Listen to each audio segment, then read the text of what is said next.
Hello YouTube family, welcome to Sugan's home.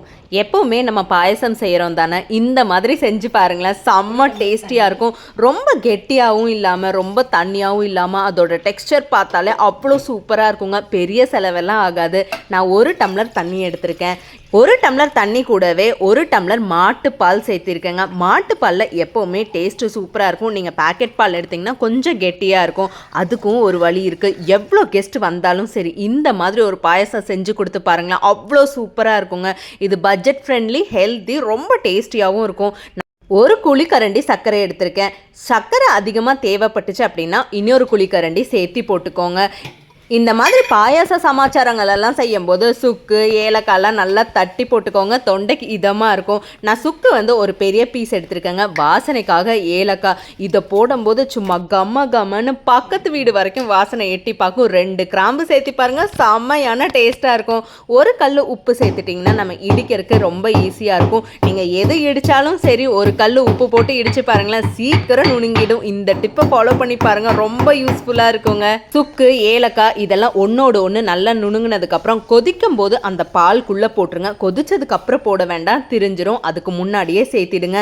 கொஞ்சம் நைஸாக இருந்தால் வாயில் தட்டுப்படாமல் இருக்கும். நான் ஜவ்வரிசி, அதுவும் மாவு ஜவ்வரிசி ஒரே 1 ஸ்பூன் ஊற வச்சுருக்கேன். தேவைப்பட்டால் கொஞ்சம் அதிகமாகவே சேர்த்திக்கோங்க.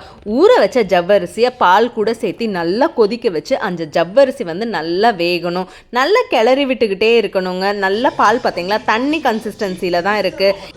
இந்த 1 ஸ்பூன் விஷயத்தை மட்டும் சேர்த்து பாருங்களேன், உங்களோட பாயாசம் அவ்வளோ சூப்பராக இருக்கும். 1 ஸ்பூன் கோதுமை மாவை கட்டி தட்டாமல் நல்லா கிளறிக்கோங்க.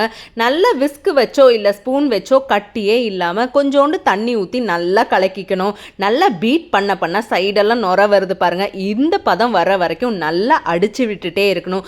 இதை பாயாசத்து கூட சேர்த்துனிங்கன்னா அவ்வளோ டேஸ்டியாக இருக்குங்க. இந்த டேஸ்ட்டுக்கே நீங்கள் அடிமையாயிடுவீங்க. கொதிக்கிற பால் கூட இதை ஊற்றி பாருங்கள், நல்லா கெட்டி கொடுக்கும், டேஸ்ட் கொடுக்கும். ஒரு விஸ்கோ இல்லை ஒரு கரண்டியோ வச்சு நல்லா கிளறி விட்டுட்டே இருங்க.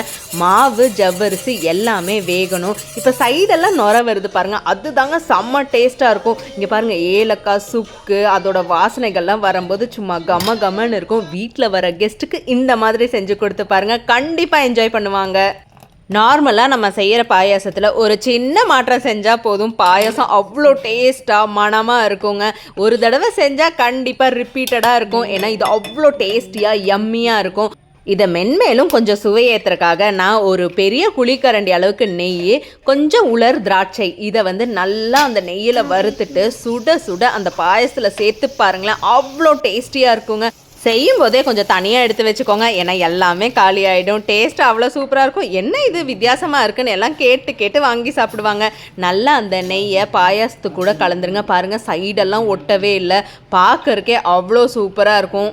எனக்கு பாயசமே பிடிக்காதுன்னு சொல்கிறவங்க கூட கேட்டு வாங்கி சாப்பிடுவாங்க. இந்த வீடியோ உங்களுக்கு பிடிச்சிருந்தா லைக் பண்ணி ஷேர் பண்ணுங்கள். பாயாசம் பிடிக்கும்னு சொல்கிறவங்க ஃப்ரெண்ட்ஸுக்கு ஷேர் பண்ணி விடுங்க, அவங்களுக்கும் இந்த வீடியோ யூஸ்ஃபுல்லாக இருக்கும். தேங்க்ஸ் ஃபார் வாட்சிங். இந்த மாதிரி மோர் இன்ட்ரெஸ்டிங் வீடியோஸ்க்கு நம்ம பேஜையும் ஃபாலோ பண்ணிக்கோங்க.